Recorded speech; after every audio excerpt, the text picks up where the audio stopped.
into this, that top lane is always going to be in their thoughts. 5,200 gold sitting on Super right now. He's got an opportunity to change up his item build a little bit. Perhaps exchange some of these items. Does he get rid of the Ghost Scepter, or is there any benefit to completing the Ethereal Blade? I think it's a better defensive item.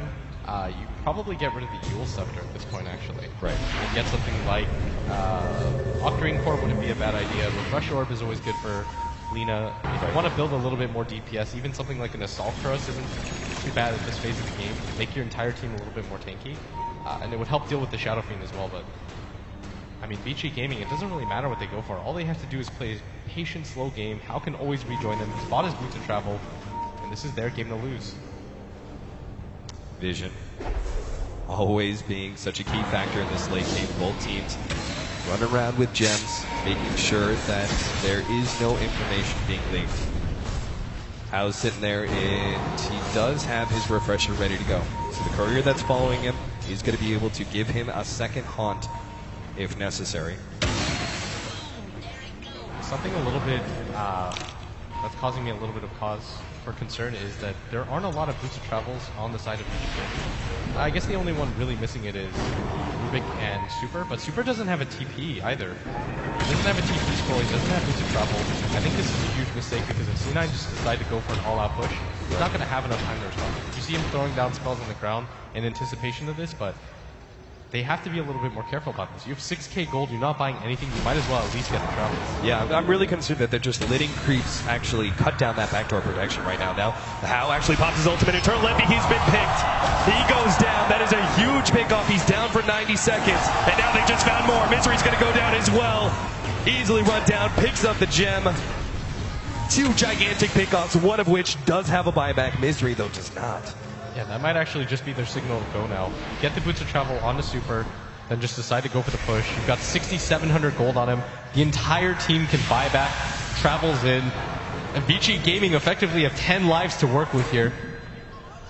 Insane amount of defense, so they push back that bottom lane. Top and middle are still in a good position, so there's not many opportunities for Cloud9 to go for the complete backdoor. Yeah, and Boots of Speed have been dropped down on the ground. Okay, FY's just got casual boots and then bought another pair of boots and dropped them. Alright, Fada's seems to be banking on the buyback TPN from Boots of Travel level 2. There is actually a decent chance that C9 still would win this game though. If they can somehow go for the throne at some point, like they can just make a mad dash. This is still possible, but they're going to have to run into 10 lives from the side of VG Gaming. Melee racks, it seems like it's going to be given up here. Cloud9 are just too close to having those heroes revive. Misery's coming to back up, but they really need to be able to defend top. 20 seconds left for the Gyrocopter. VG Gaming are trying to force this right here, right now. The tier 3 tower is going to go down to start things off. Another 13 seconds until Eternal Envy is back up. Fada starts challenging Hao a little bit. Let's lose that ultimate just to try and put the damage reduction out there. Oh, what FY! Of course FY would steal that. Yeah, I mean, I don't even know why we're hyping that up at this point in the game. That must have been the third time he stole an SF ultimate. It's just getting ridiculous. Okay. We talk about late game item builds. Blitz, give it to me. Desolator. Eternal Envy. Cheap damage perhaps. FY's going to jump in. Telekinesis on Misery. They're trying to put him down. So low. Force Staff has already brought him low. Glimmer Cape is out there. This hook shot. Oh, Fada's actually trying to get away. Dropping BKB. That's over the top. He's going to go down. The Supernova is down, but VG Gaming are going to be able to get back in time. Won't really worry about that one. The buyback is there. Now Bone 7 starts jumping for him. VG Gaming, they're going for the end. They're trying to go straight for the throne, but the glyph is there. It's healing up the throne. Oh, this is amazing. They're all trying to take out the throne. They got to get back here. VG Gaming trying to go for the defense as fast as possible. Hao starts beating up Eternal Envy. There goes that Aegis on. Eternal Envy now pops a BKB and Satanic. Oh, they're still going for it. Fada just playing games, running around the throne as best as possible. Ice. Oh, the backdoor protection. He's going to go down. The backdoor protection is healing up the throne. Fada's left alone. Solo up against VG Gaming. He will not have the damage. He tries, but it's not going to be there. They both fall, and VG Gaming in that defense have just sufficiently taken the game. There's no buybacks anymore for C9. I can't blame them for going for that play. That was probably their best shot, but it's just not going to be enough. As Vici Gaming, they have so many lives to work with. That's almost 10k built up for Super. Like, he's just taunting them at this point. He's saying, I'm not 6-slotted, but it doesn't even matter. I don't even need travels. I'm so convinced that we've won this game, and how they're going to secure the Mega Creeps before they go for the throne. There's no reason for them to be impatient. 70 minutes in the game. You don't want to throw away this advantage. They're just going to go straight for Mega Creeps and then go for the throne with no buybacks on either of the cores. It's just too difficult. Vici already set up around the throne for this. Mega Creeps are here, and still another 80 seconds on the clock till Fada comes back. Vici Gaming are just taking their time, slowly but surely. Oh, they're going to go relocate play. They're going for it desperately, but they've already called the GG. They know there's no help there. There's no help to be found. Cloud9 will lose game number 1, Vici Gaming. What a comeback. That's the most emotion I've ever seen Hao use. Like, he's going insane right now, like he won TI again. But that was FY's game. Like, if there's an MVP, no question. You gotta give it to him every single question. Just a single game's performance. I'm ready to call him the MVP of this tournament, man. FY, unbelievable play. And what an insane game. A lot to talk about here in just game number 1 between Vici Gaming and Cloud9. So we're going to leave it to our analysts.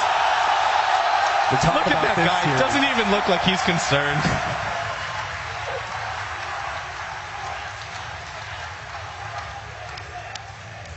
Wow. What a start. What a start to this match. This is only first game. When Cloud9 plays Dota, we're never going to get bored. I mean, there's a reason I said this is the most anticipated game of today, and what an amazing way to start it. Typical plus 60-minute game, and FY got his back. Summed up brilliantly on Twitter by @Skim Gaming, who said, "You'd think I'd be surprised, but for a C9 fan, this is just another Tuesday evening." That sums it about up, I think. It's a great way to sum it up. Right, let's go back to the match. No, I'm kidding. Game, please. No. Yeah, I'm just, we sat there and watched that together, and it ebbed and flowed, and it went backwards and forwards, and you thought, okay, C9 are going to take this, and then you were like, wow, actually, no, Vici have got this now, and then C9 come back again, and there's this gold swing going. It was a nuts game. I don't know how you summarise that. Malini, have a go.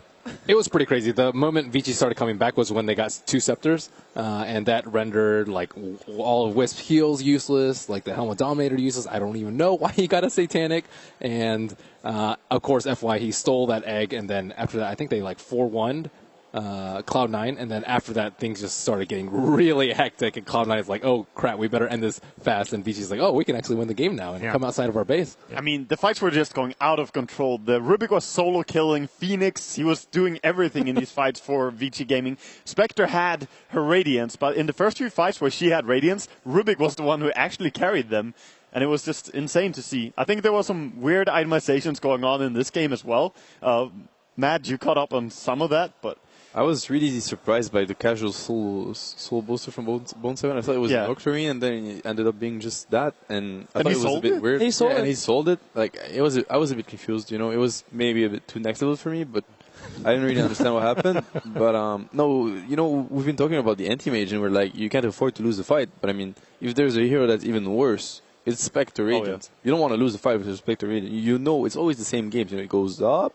He gets Radiance, you fail, it goes down, and you lose. Yeah, that's pretty much what happened. We haven't even mentioned this, but that was a 19.8 thousand gold advantage or something towards C9, so pretty much 20,000, and they did end up losing to Spectre, one of the most painful. For C9, that's a bit of a throw, right? Even for C9. Even then. They did so well shutting down Hao in the early game. So much fighting going on. I really thought Cloud9 had it, and then that one fight with, indeed, as you said, FY stealing the Nova, it blew my mind. Yeah, blew everybody's mind from the sound of it. We've got a clip actually of FY things, just FY things. Which one? Yeah, exactly. Which ones? From around about 50 minutes into the game. So early game, as we were saying earlier, in Cloud9 matches. This is the early game. Oh yeah, it's this fight. They really coordinate well on the gyrocopter, and watch him just like blow up from like 90% to 0. Look at his positioning. For support players, he stays back. He just waits for the right time, and he gets the right spells. No, he steals the field grid, which is also a very big deal. He's going to use it, but it's not going to do. He's going to have to cancel it right away. And he's just positioning himself and checking what he can get. What are the best spells to get? And he's instantly going to see the Requiem. And he sees that Bone 7 is trying TPing out, lift into Requiem. The beautiful part is he's used Spellteal to break the Lincolns, then stole Requiem, then went back and used Lift, which would have been blocked if he didn't do that. So such a heads-up play. And, you know, we're watching it, like, we're using 5 brains watching it. That guy had, like, a second to think about all of that and do it, you know, because thinking about it is a thing, doing it is something else. Yeah. Right, He obviously has. Yes, thank you. He obviously shots fired back. He actually has 2 brains. Yeah, no, he really does. He must do. Check him, someone. That's got to be illegal, right? And, you know, I want everyone to remember what we were saying about FY last year. It was F God, right? He was amazing with his plays. Yep. You know? I remember Bruno on this very desk saying, you know, he's my favourite support, he's the best player in the world right now, and here he is again showing us why. Speaking of Bruno as well, he mentioned that this hurt him a little bit as the no-leg strat from C9 did not end up winning. Sadly, not this TI. Very relevant point we haven't made. Yeah. So the no legs, it is the thing. But you know, as a support player, when a support having an impact as a support is something, but carrying a whole game as a support, like single-handedly, at least some fights, it's something else. And even the net worth, he was like the 4 highest net worth. Yeah. How do you get there? Mir Rubik with Octarine Core. When you have all those items and you're like, okay, my 2-second cooldown on ulti, it's actually too long. I'm going to get an Octarine as well. You're just in luxury land at that point. So Rubik just having a time of his life. So let's talk about C9 a little bit in terms of the way that they look pretty devastated when they come out of those boos, and they've now got to go away, quieten down, calm down again, and then come back in Shiva. What are they going to be talking about? I think they have to kind of almost forget about this game and look ahead. What are they going to do different? Because this game, at some point in the game, it's not about how you did your draft. It's not about how you did your early game. It comes only down to decision making, and you can't really practice that or out theory craft that because it just all comes down to split second decisions. When are you going to take a fight? How is your positioning going to be? And you can't do anything about that before the game actually starts. So I'm thinking they're going to look at this as a new game, and as Waga said earlier, that he liked that Cloud9 stuck to their guns with this draft. I'm hoping that they're also going to try to stick with their guns because the early game went really well. And if they just can get that decision-making better late game, I think they're going to be having, I think that we're going to be having a third game on our hands. All right. Well, Hal's reaction was almost like he'd won the tournament, and that was first game. Mm-hmm. I thought they were down and out after they lost the first Rex, and they were in the whole 20,000 goldish. I think looking forward to next series, Cloud9, they really have to consider their item selection. The Satanic, I mean, you're not going to lifesteal versus an AA. I also think maybe like a Lincoln's to block the Laguna because he just dropped every time to that. Maybe a Pipe versus the AA Scepter would have been pretty good. But overall, I think first ban, you probably just ban the Rubik so you don't get traumatized again, FY. No, definitely. The reasoning behind the Satanic was that, you know, the only way to fight the Spectre with the Radius and the Dispersion is that it's lifesteal, else you're just going to die from killing him or her. But obviously, that's why AA Spectre is such a good combo. It's because you want lifesteal, but you can't have it because of the AA, so it's very scary to play against. Yeah, and credit to VG Gaming, who stuck together in such a good way and did not bleed any kills when they were so far behind. And then they even managed to find some pickoffs, so they did really good there. Takes a lot of discipline, doesn't it, to do that in the game and not let it get away from you. That's a real comeback win for a team like this because it was a team effort. And it's going to like bring the team together for the next games. You know, it's not a player with flashy plays that actually helped you win the game and somehow you made it to the next round. It's more solid than that. And perhaps it also helped that maybe Cloud9 made some mistakes that they could actually capitalize on as well, because obviously at some point Envy was inside the Radiant jungle farming while Misery was warding, and they both got cut out, they both died. But at that point, Spectre's ultimate was off cooldown, so they should have known this. The thing with Dota is that often the big plays, they start with a little mistake from someone, and when FY gets the egg, usually when you play Phoenix, you can always